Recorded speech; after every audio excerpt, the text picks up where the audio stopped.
Are you ready? ఈరోజు మన ప్రసంగం అంశం యేసయ్య నాకు జ్ఞానము బుద్ధియు అనుగ్రహించు దేవా. యేసయ్య నాకు జ్ఞానము బుద్ధియు అనుగ్రహించు దేవా. సామెతల గ్రంథం 4వ అధ్యాయం 7వ వాక్యం, జ్ఞానము సంపాదించుకొనుటయే జ్ఞానమునకు ముఖ్య అంశం. నీ సంపాదన అంతయు ఇచ్చి బుద్ధి సంపాదించుకొను. Book of Proverbs 4th chapter 7th verse. Book of Proverbs 4th chapter 7th verse. The beginning of wisdom is this: get wisdom, though it cost all you have, get understanding. దేవుని బిడ్డలారా, దావీదుకి దాదాపు 23 మంది మగపిల్లలు ఉన్నారు, ఆడపిల్లలతో కాకుండా. ఈ 23లో ఒక సొలొమోన్ని ఆయన తర్వాత రాజ్యస్థానములోనికి కూర్చోడానికి దేవాది దేవుడు ఎన్నుకున్నాడు. సామెతల గ్రంథం 1వ అధ్యాయం నుండి 31 అధ్యాయాలు సామెతల గ్రంథంలో కనబడుతుంది. ఒక్కొక్క అధ్యాయములో 25 సామెతలు, 20 సామెతలు, 40 సామెతలు ఒక్కొక్క అధ్యాయంలో కనబడుతూ ఉంటాయి. 1వ అధ్యాయం నుండి 10వ అధ్యాయం వరకు సొలొమోను రాసిన సామెతలు కాదు, దావీదు చెప్తే, అంటే సొలొమోను యొక్క నాన్నగారు చెప్తే తన తండ్రి లేదా తన డాడీ చెప్పిన మాటల్ని 1వ అధ్యాయం నుండి 10వ అధ్యాయం వరకు ఆ సామెతలను రాశాడు. ఈ 4వ అధ్యాయంలో కూడా ఎవరు చెప్పినవే? దావీదు తన కుమారుడైన సొలొమోనుకి చెప్పినవే. దావీదు తన కుమారుడైన సొలొమోనుతో అనేవాడంట, ఆస్తి సంపాదించుకునుట కంటే, వెండి సంపాదించుకునుట కంటే, పేరు సంపాదించుకునే దానికంటే దేవుని యందు భయభక్తులు కలిగి ఉండు. తర్వాత దేవుడే గనక నీకు ప్రత్యక్షమై, నానా సొలొమోను నీకేం కావాలని అడిగితే శత్రువుల మీద విజయం అడక్కు, రాజస్థానాన్ని అడక్కు, శత్రువులు నాశనమైపోవాలని అడక్కు. నువ్వేం అడగాలి తెలుసా?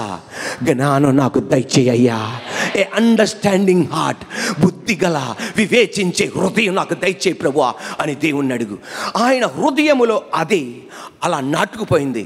ఒకరోజు బలి అర్పించాడు. బలి అర్పించి ఆ రాత్రి నిద్రపోతుండగా దేవాది దేవుడు అడిగాడు, నాన్న చెప్పినట్లే దేవాది దేవుడు అడిగాడు, ఈ రాత్రి నేను నీ దగ్గరికి వచ్చా, నీకేం కావాలో కోరుకో. అటు ఇటు ఆలోచించకుండా టకా అని అడిగాడు, అయ్యా give me wisdom and understanding heart. దేవా నాకు జ్ఞానం దయచే, బుద్ధియు వివేచన గల అర్థం చేసుకునే హృదయాన్ని నాకు అనుగ్రహించు. వెంటనే తండ్రి అయిన దేవుడు అన్నమాట ఏమంటాడు తెలుసా?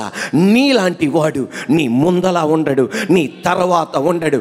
నువ్వు జ్ఞానము బుద్ధియు అడిగావు గనక, ఏ అండర్స్టాండింగ్ హార్ట్ అడిగావు గనక నేను నిన్ను ఎంతగా హెచ్చిస్తానంటే జ్ఞానముతో పాటు, ఆమేన్ అనలేదే, బుద్ధితో పాటు, వివేచన బుద్ధి గల అర్థం చేసుకునే హృదయముతో పాటు డబ్బు నీకిస్తా, పలుకుబడి నీకిస్తా, దీర్ఘాయుసు నీకిస్తా, తరతరములు మీ నాన్న సింహాసనం నిలబెడతా. 2 రకాల జ్ఞానాలు ఉన్నాయి. ఒకటి వర్డ్లీ విజ్డమ్, 2 గాడ్లీ విజ్డమ్. ఒకటి లోకపరమైన జ్ఞానం, 2 దైవిక జ్ఞానం. సొలొమోనుకి దైవిక జ్ఞానంతో నింపాడు, అలాగే లోకపరమైన జ్ఞానం నింపాడు. లూకా సువార్త 2:52 యేసు జ్ఞానమందును వయసునందును పెద్దల దయందును మనుషుల దయందును వర్ధిల్లుచుండెను.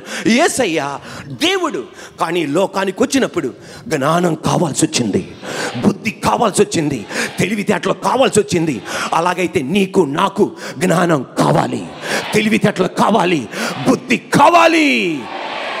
యాకోబు 1:5 నన్నడుగు, మీలో ఎవరికైనా జ్ఞానం కొదుకొనేడల నన్ను అడగండి, నేను మిమ్మల్ని గద్దింపక, నీ వంశ బ్యాక్గ్రౌండ్ చూడక, నీ జీవితాన్ని చూడకుండా నన్ను వచ్చి అడిగావు గనక నేను నీకు జ్ఞానాన్ని అనుగ్రహిస్తా.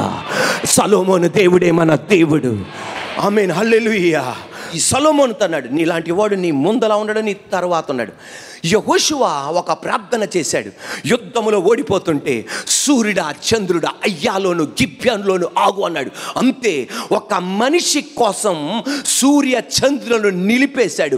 అటువంటి ప్రార్థన ఆయనకి ముందల జవాబు ఇవ్వలేదంట, ఆయనకి తర్వాత జవాబు ఇవ్వలేదంట. ఇప్పుడు ఆమేననాలి. సొలొమోను దేవుడు ఇంకా సజీవుడై ఉన్నాడు. ఆ యేసయ్య ఇంకా సజీవుడై ఉన్నాడు. యెహోషువ దేవుడు సజీవుడై ఉన్నాడు. ఎలాంటి దీవెనలు మన సంఘం కొట్టుకోవాలంటే దీనికి ముందల ఏ సంఘములో జరగల, దీనికి తర్వాత ఏ సంఘములో జరగల, అటువంటి అభివృద్ధి మనం పొందుకోవడానికి మనం సిద్ధపడి ఉండాలి. మీ కుటుంబంలో సిద్ధపడి ఉండాలి, మీ వ్యక్తిగత జీవితంలో సిద్ధపడి ఉండాలి. మనం సిద్ధపడి ఉండాలి. Praise the lord. 2 రకాలైన జ్ఞానం. ఒకటి worldly wisdom, 2 divine godly wisdom. యాకోబు గ్రంథం 3వ అధ్యాయం 13 నుండి 18 వరకు కలిసి మనం చదువుకుందాం. Are you ready? మీలో జ్ఞాన వివేకముల గలవాడెవడు? వాడు జ్ఞానముతో కూడిన సాత్వికము గలవాడై తన యోగ్య ప్రవర్తన వలన తన క్రియలను కనపరచవలెను. గట్టిగా, అయితే మీ హృదయములలో సహింపనొల్లవి కాని మత్సరమును వివాదమును ఉంచుకొనిన వారైతే అతిశయపడవద్దు. సత్యమునకు విరోధముగా అబద్ధమాడవద్దు. ఈ జ్ఞానము పైనుండి దిగి వచ్చినది కాక భూ సంబంధమైనదియు ప్రకృతి సంబంధమైనదియు దెయ్యముల జ్ఞానము వంటిదై ఉన్నది.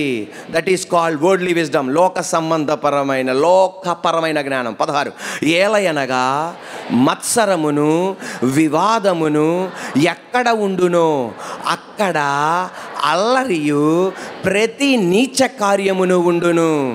అయితే పైనుండి వచ్చిన జ్ఞానం మొట్టమొదట పవిత్రమైనది, తరువాత సమాధానకరమైనది, మృదువైనది, సులభముగా లోబడినది, కనికరముతోను మంచి ఫలములతోను నిండుకొనినది, పక్షపాతమైనను వేషధారణైనను లేనిదై ఉన్నది. నీతి ఫలము సమాధానము చెయ్యువారికి సమాధానమందు విత్తబడును. Praise the Lord. Hallelujah. Praise the Lord. మనం ఏది చూసినా జ్ఞానం అంటాం. అబ్బా భలే చదువుతున్నాడండి, భలే జ్ఞానవంతుడండి, అబ్బా భలే జవాబిచ్చాడండి, జ్ఞానవంతుడండి, అబ్బా భలే కట్టాడండి ఆ బిల్డింగ్, భలే జ్ఞానంతో కట్టాడండి. దేనికైనా మనం ఏమనేస్తాం? వాళ్ళని జ్ఞానం. అలాగే గ్రీక్ భాషలో ఏదైనా సరే మనం ప్రేమ అంటాం. ఒక అమ్మ తన బిడ్డకి పాలిస్తుంది అనుకోండి, అబ్బా ఆ తల్లి ఆ బిడ్డని ఎంతగా ప్రేమిస్తుందో. అలాగే ఒక తండ్రి తన బిడ్డల్ని ఆదరిస్తున్నాడు అనుకో, అబ్బా ఆ తండ్రి భలే ప్రేమిస్తున్నాడు రా అంటాం. అలాగే టీవీలోను, టీవీ సీరియల్లోను, సినిమాల్లోనూ వారానికి ఒకళ్ళని నెలకు ఒకళ్ళని మారుతుంటారు, దాన్ని కూడా ఏమంటాం? ప్రేమ అంటాం. కానీ గ్రీక్ భాషలో అన్నిటినీ అలాగనరు. ఒక్కొక్క దాన్ని కేటగిరీస్గా 4 కేటగిరీస్గా 4 టైప్స్గా దాన్ని వివరించారు. ఒకటేంటంటే ఫిలియో లవ్, అంటే సహోదరుల ప్రేమ, స్నేహితుల ప్రేమ, అక్కాచెల్లుల ప్రేమ. దాన్ని ఏమంటారు? అక్కాచెల్లుల ప్రేమగా, స్నేహంగా, సఖ్యతగా, ఐక్యతగా ఉన్నారనుకో, దాన్ని ఏమంటారు? ఫిలియో లవ్, ఫిలియో అంటారు దాన్ని. 2 తల్లిదండ్రులు చూపెట్టే ఆదరణ, వాటిని ఏమంటారంటే స్టోర్గే అంటారు. అంటే స్టోర్గే ప్రేమ అంటే తల్లిదండ్రులు చూపెట్టే ప్రేమ. 3 ఎరోస్, ఎరోటిక్, రొమాంటిక్, కామపు కోరికలను తీర్చుకోవడానికి వ్యత్యాసమైన వేషాలేసి ఆకర్షించుకుంటూ ఉంటారు, దాన్ని ఏమంటారంటే రొమాంటిక్ లవ్. 4వది అగాపే, ఏ స్వార్థము లేని ప్రేమ, నీ గురించి నా గురించి తెలిసిన ప్రేమించే ప్రేమ. అలాగే గ్రీకులో 4 విధములుగా ఎలా పోల్చారో హీబ్రూ భాషలో కూడా జ్ఞానాన్ని 4 రకాలుగా పోల్చారు. కొంతమంది 5 రకాలు అంటారు, కానీ ఎక్కువ శాతం 4 రకాలుగా పోల్చారు. ఒకటి ఏంగా పోల్చారంటే హోక్మా. హోక్మా అన్నదాన్ని ఏమంటారంటే అబ్బా స్కిల్ఫుల్ విజ్డమ్. అబ్బా ఏం కట్టాడండి ఆ బిల్డింగు, అబ్బా ఏం కట్టాడండి ఆ ఫ్లైఓవర్, అబ్బా దాని ఏమంటారంటే స్కిల్ఫుల్ విజ్డమ్, నైపుణ్యతతో కూడిన జ్ఞానం. ఒహల్యేలుకి బెజలేలకి ప్రజ్ఞ కలిగిన ఆత్మనిచ్చాడు. వడ్రంకి పని చాలా విచిత్రపు పనులు చేస్తూ ఉండేవాళ్ళు మందిరంలో, దాని హోక్మా జ్ఞానం, స్కిల్ఫుల్ విజ్డమ్. 2 సోఫియా అన్నగా అదేంటంటే మనము దేవుని వాక్యం చదువుతుండగా ఆ వాక్యములో నుండి నేర్చుకొని దాని ప్రకారం జీవించేదాన్ని ఏమంటారంటే సోఫియా విజ్డమ్. 3 ఫ్రోనోసిస్ అన్న దానికి అర్థం ఏంటంటే ఏ జ్ఞానం అంటే అనుభవం ద్వారా వచ్చే జ్ఞానం. రే నువ్వు చదువుకున్నావు కానీ నీకు అనుభవం లేదురా, అనుభవస్తుండరా నేను, ఆ అనుభవం ద్వారా వచ్చేదంటే ఫ్రోనోసిస్ అంటారు. తర్వాత సకేల్ అన్న విజ్డమ్ అన్న మాటకి అర్థం ఏంటంటే క్లిష్ట పరిస్థితిలో ఉన్నావు, అసలు ఎవరు దాన్ని పరిష్కరించలేకపోతున్నారు, నీకు ఒక ఐడియా వస్తుంది, తప్పని ఆ స్థితి మారిపోద్ది, అది సకేల్ విజ్డమ్. రెండిటిని కలపడానికి లేకపోతే ఒక ఇబ్బందులు నువ్వు అక్కడ అడుగు పెట్టగానే చాలు నువ్వు పరిష్కరించగలని జనాలకు తెలిసిపోద్ది, అది సకేల్ విజ్డమ్. 1 హోక్మా, 2 సోఫియా, 3 ఫ్రోనోసిస్, 4 సకేల్. ఈరోజు నజరేయుడైన యేసయ్య అధికారం గల నామములో దేవాది దేవుడు నిన్ను నన్ను తన జ్ఞానముతో దేవుడు నింపును గాక, జ్ఞానం అనుగ్రహింపబడును గాక, బుద్ధి అనుగ్రహింపబడును గాక. 2 చేతులు పైకెత్తి మాట చెప్పండి, యేసయ్య జ్ఞానాన్ని బుద్ధిని అనుగ్రహించు దేవా. Praise the lord. Are you ready?